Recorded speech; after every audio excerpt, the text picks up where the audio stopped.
Terima kasih sudah klik video ini. Jangan lupa untuk subscribe, like, serta share ke teman-teman kamu agar channel ini dapat berkembang lebih baik lagi.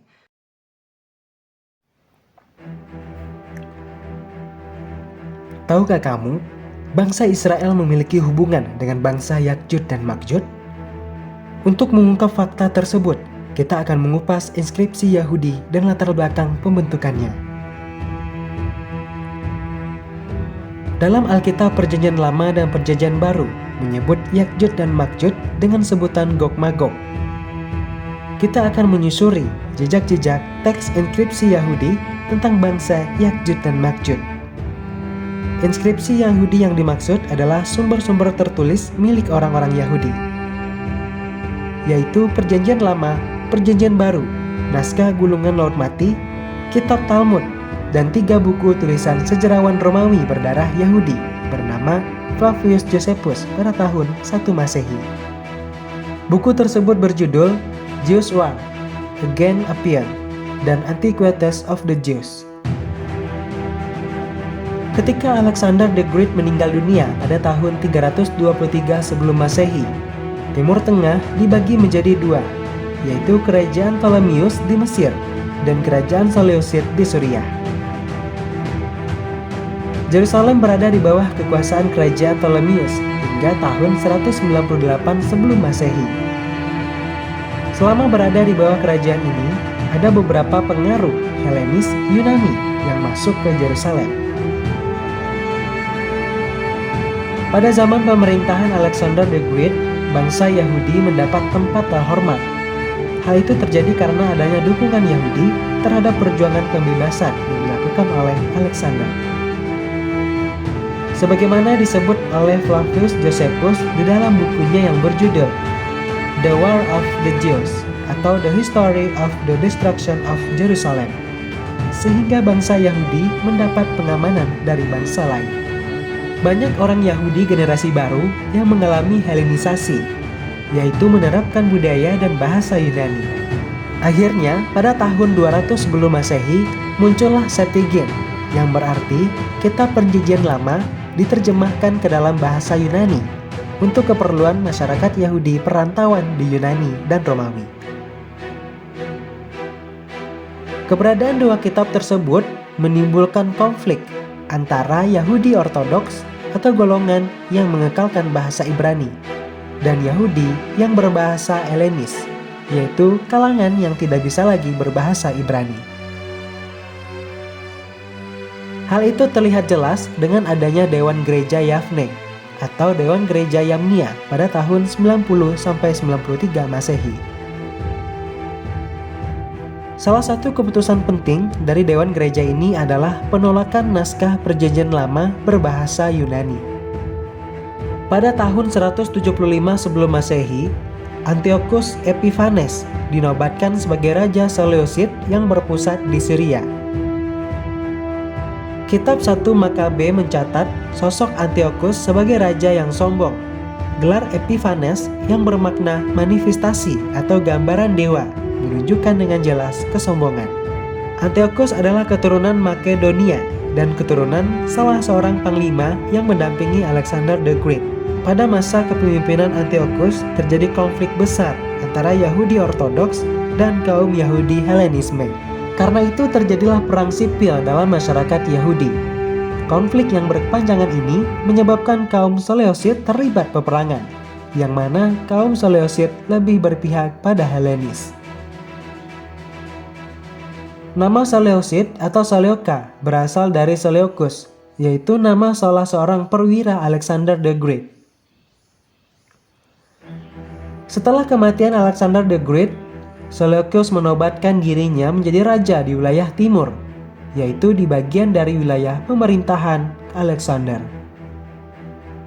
Pada tahun 301 sebelum Masehi, Seleucus berhasil menguasai seluruh wilayah Yunani atau yang sekarang Turki, dan menjadikan kota Antiok di Siris sebagai ibu kota kerajaan.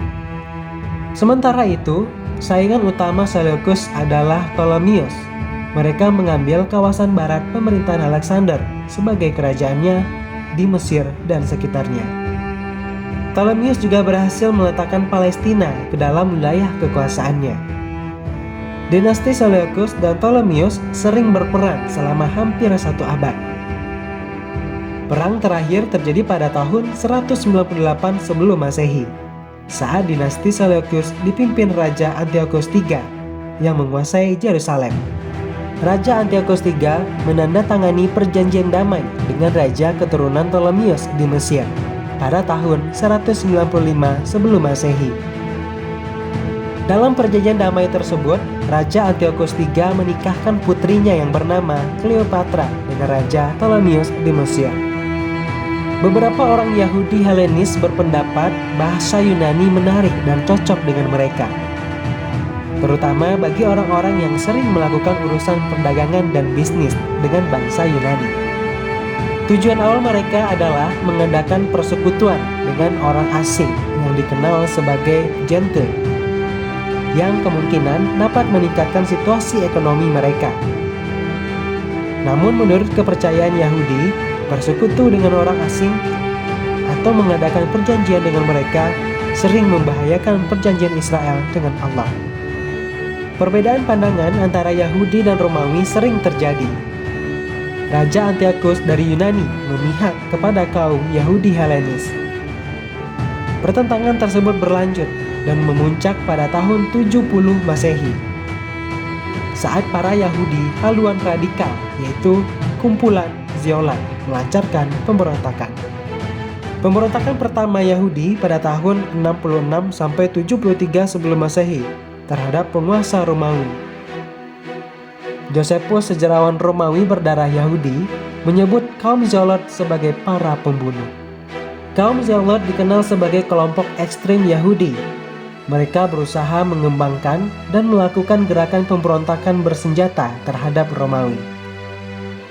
Asal-usul kelompok ini dapat dilihat dari kalangan Yahudi Makabi yang pernah berjuang menentang pendudukan kerajaan Seleucid Helenistik terhadap Yerusalem pada tahun 166 hingga 163 sebelum Masehi.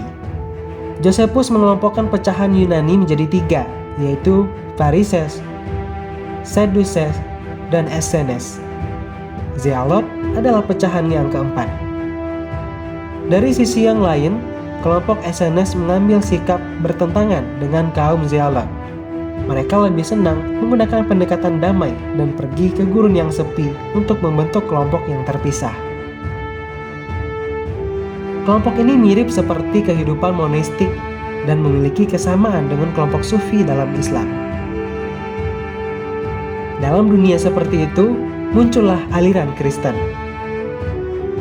Dari sudut pandang orang Romawi dan Yunani, Kristen dianggap sebagai salah satu cabang dari agama Yahudi.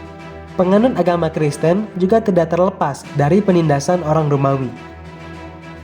Puncaknya, pada zaman Kaisar Roma, Nero 64 Masehi, kota Roma dilanda kebakaran besar, sehingga menghancurkan 3/4 dari kota tersebut. Untuk menutup permasalahan itu, Kaisar Nero menuduh orang Kristen sebagai penyebab kebakaran besar tersebut. Nero memerintahkan para tentaranya untuk menangkap dan membunuh semua orang Kristen.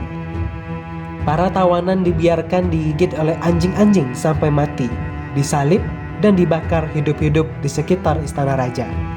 Sementara itu, Nero mengundang rakyat jelata untuk menyaksikan semua penyiksaan, dan ia juga mengelilingi kota sambil mengendarai kereta kudanya. Pada tahun 66 Masehi, saat kelompok Zealot Yahudi semakin kuat, mereka berhasil mengambil alih kekuasaan Yerusalem dari tentara Romawi.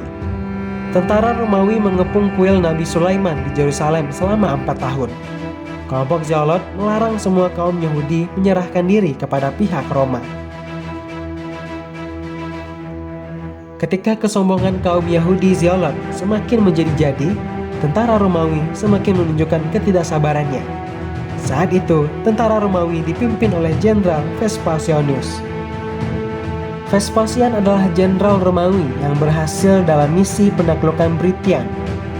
Vespasian adalah jenderal Romawi yang berhasil dalam misi penaklukan Britain pada tahun 43 Masehi.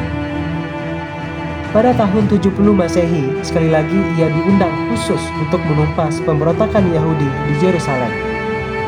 Kepungan tersebut diakhiri dengan penyaliban ribuan orang Yahudi. Josephus, seorang sejarawan Yahudi, menggambarkan penyaliban itu sebagai bentuk kematian yang paling menyedihkan. Josephus menuliskan, selama berlangsungnya kepungan terhadap Yerusalem oleh pasukan Romawi, jumlah orang Yahudi dalam peristiwa penyaliban itu mencapai 500 orang setiap hari. Karena begitu banyak orang Yahudi disalib, semua pohon di wilayah itu ditebang sampai tidak ada batang kayu lagi di Yerusalem. Jika merujuk pada sejarah sebelumnya, peristiwa kehancuran Haikal Sulaiman di Yerusalem serta siksaan yang mengerikan terhadap bangsa Yahudi merupakan harga yang harus dibayar orang Yahudi sebagai balasan permusuhan mereka dengan bangsa lain. Termasuk juga dari kalangan mereka sendiri. Sebelum itu, mereka membunuh Nabi Zakaria, ayah Nabi Yahya. Kemudian mereka memusuhi dan membunuh Nabi Yahya. Mereka juga berusaha membunuh Nabi Isa. Lalu apakah hubungan bangsa Yahudi dengan bangsa Yakjud dan Makjud? Dengan kajian yang lebih jauh terhadap inskripsi Yahudi, dalam menggunakan analisis sejarah, terlihat bahwa bangsa Gog-Magog atau Yakjud dan Makjud pernah melakukan perluasan kekuasaan ke kawasan Timur Tengah pada abad 8 hingga ke-4 sebelum Masehi. Menurut Flavius Josephus, Magog adalah bangsa Skythian atau orang Skythia. Siapakah bangsa Skythia ini? Setelah dibandingkan dengan para penafsir Alkitab modern, kebanyakan para evangelis barat mengumpulkan bahwa bangsa Skythia ini berasal dari keturunan Israel, yaitu dari keturunan 10 suku Israel yang hilang, atau the 10 tribes of Israel. Setelah kaum evangelis dan Zionis menyimpulkan bangsa Skythia adalah keturunan Israel, dan dari Skythia ini lahir bangsa-bangsa Eropa dan Amerika Serikat. Mereka berusaha membersihkan sejarah bangsa Skythia agar mereka dikenal sebagai bangsa yang beradab. Mereka mengubah sejarah Skythia yang merupakan bangsa Normad barbar dan menjadikan bangsa yang beradab. Suatu kesalahan pemaknaan sejarah yang fatal. Hal yang lebih disayangkan lagi adalah mereka mengabaikan kenyataan bahwa Flavius Josephus menyebutkan Skythia adalah keturunan Magog. Usaha-usaha berikutnya dalam rangka membersihkan sejarah bangsa Skythia ini secara jelas, para evangelis dan Zionis menyebutkan bahwa Skythia merupakan nama suku yang berasal dari nama Isa atau Nabi Ishak bin Ibrahim. Hal itu dilakukan untuk mendapatkan dukungan sebagai bangsa yang superior dan keturunan yang terhormat. Usaha berikutnya, setelah mereka membersihkan nama Skythia dari citra Gog-Magog, para evangelis Kristen ekstrem dan Zionis mencoba mengidentifikasi bangsa Gog-Magog sebagai bangsa-bangsa Muslim yang akan menghancurkan Israel. Jika kita lihat berdasarkan fakta sejarah, bangsa Israel dan bangsa Yakjud dan Makjud memiliki kesamaan, yaitu egois dan merusak. Tindakan yang dilakukan oleh bangsa Israel sudah melampaui batas. Pada peristiwa 15 Mei 1945, sedikitnya 750.000 orang Palestina terusir dari tempat tinggalnya. Rumah ratusan ribu warga Palestina diserang, dirusak, dan dijarah milisi Israel. Kelompok milisi Yahudi dipersenjatai senapan mesin hingga mortir yang menghancurkan ratusan desa orang-orang Arab. Perang besar terjadi lagi pada tahun 1967. Arab kembali mengalami kekalahan dan menyebabkan wilayah Israel semakin luas. Dalam perang yang berlangsung 6 hari, Israel menguasai wilayah Arab, mencakup semenanjung Sinai atau Mesir, dataran tinggi Golan, Suriah, tepi barat, Yerusalem Timur, dan jalur Gaza. Pemimpin Palestina, Yasser Arafat, mendeklarasikan negara Palestina pada 15 November 1988. Saat itu terjadi peristiwa Intifada yaitu perlawanan rakyat Palestina di tepi barat dan jalur Gaza.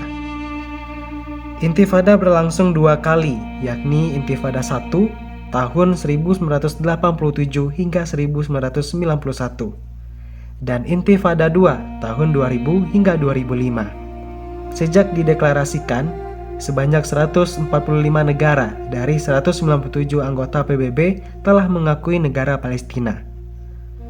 Berbagai upaya damai telah dilakukan, tetapi konflik terus terjadi. Human Rights Watch mencatat sejak 2007, pemerintah Israel secara sistematis telah menindas warga Palestina di Gaza. Hingga saat ini, Israel masih melakukan serangan dan genosida terhadap warga Palestina yang sudah memakan puluhan ribu korban jiwa. Bagaimana menurut kalian? Apakah bangsa Israel masih layak dikatakan manusia? Ataukah bangsa Israel adalah saudara bangsa Yakjud dan Makjud yang sudah dijelaskan dalam fakta sejarah? Kebenaran bangsa Israel dengan Yakjud dan Makjud adalah saudara tentu harus dilakukan penelitian lebih lanjut. Jika kita lihat manuskrip inskripsi dan kisah-kisah pada zaman dahulu, Yakjud dan Makjud berasal dari 10 suku Yahudi yang hilang. Namun yang pasti bangsa Israel dan bangsa Yakjud dan Makjud memiliki kesamaan, yaitu merusak dan bangsa pemberontak. Berdasarkan kisah-kisah pada zaman dahulu, diceritakan bahwa bangsa Yahudi atau Israel sudah melakukan pemberontakan dan bahkan membunuh nabi-nabi hingga nekat membunuh Nabi Isa. Walaupun dalam kisah Islam, Nabi Isa tidak terbunuh melainkan digantikan wujudnya dengan seorang murid yang menyerupai Nabi Isa. Dan bahkan pada saat ini, sifat merusak pada bangsa Israel terlihat jelas, yaitu tindakan genosida yang dilakukan terhadap bangsa Palestina. Terima kasih sudah menonton video ini. Jangan lupa klik subscribe, like, serta share ke teman-teman kamu agar channel ini dapat berkembang lebih baik lagi.